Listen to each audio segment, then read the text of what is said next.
Bacchanalia, we included it in our inaugural season for several different reasons.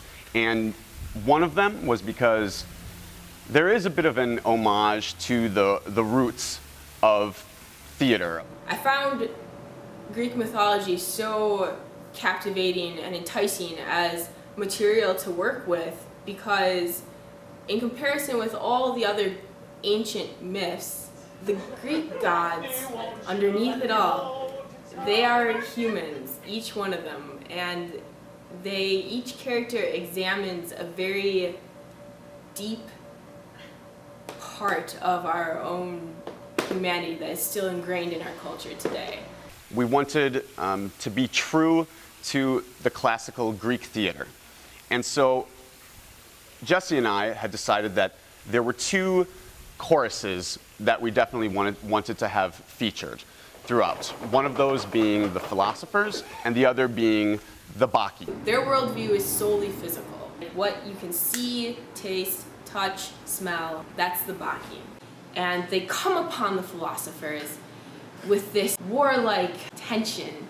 The philosophers represent our desire to ascend to something higher than our desires physically are. It is a show that is about the bastard children of Zeus. Artemis and Apollo are in direct conflict with Bacchus at the very core. They kind of represent knowledge and self-restraint and order and logic and the mind over the body. Of course, they're going to be at odds with Bacchus, which is representation of kind of the opposite side of the coin, of the carnal aspects of humanity and at times madness and lust. This was part of the impetus for me having interest in the show in the first place, this dynamic conflict, this age-old conflict that lives within all of us. We didn't treat it as this archaic thing.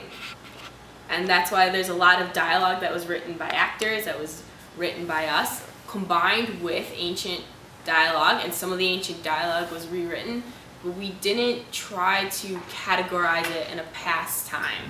Blindness! Tyrese, I'm so sorry. How can I make it up to you? Aha! I grant you the gift of foresight! Foresight, you idiot. Oh, red, red wine goes to my head. We also knew that we wanted a 3-act structure in the classical style, and we knew that we wanted to move from comedy to more tragedy. There were some stories that we knew would fit into the mythos that we were going to create and explore. Things like the Minotaur and the Cyclops, which we originally put in there because it was based off of the only remaining satyr play that we have, which is by Euripides. We thought of tweaking it and putting a little part of it in between the two acts as a comic, kind of Lazzi of sorts, which is how they were historically done. I've also been a huge fan of Greek mythology since a young kid. I think that one of the first plays I ever acted in or had to put together was for a class when I was in maybe, 3rd grade, and we were doing a little piece of Jason and the Argonauts. I've had a very good friend of mine say that Greek mythology is my football. So I was absolutely just in love with doing this piece from the get-go. A few different people said to me that this show, for you acting-wise, is a little bit of living some of your fantasies that you've had ever since you were, a teenager and wanted to be a rock star of sorts. And there's some truth to it. Not that I knew that at the time.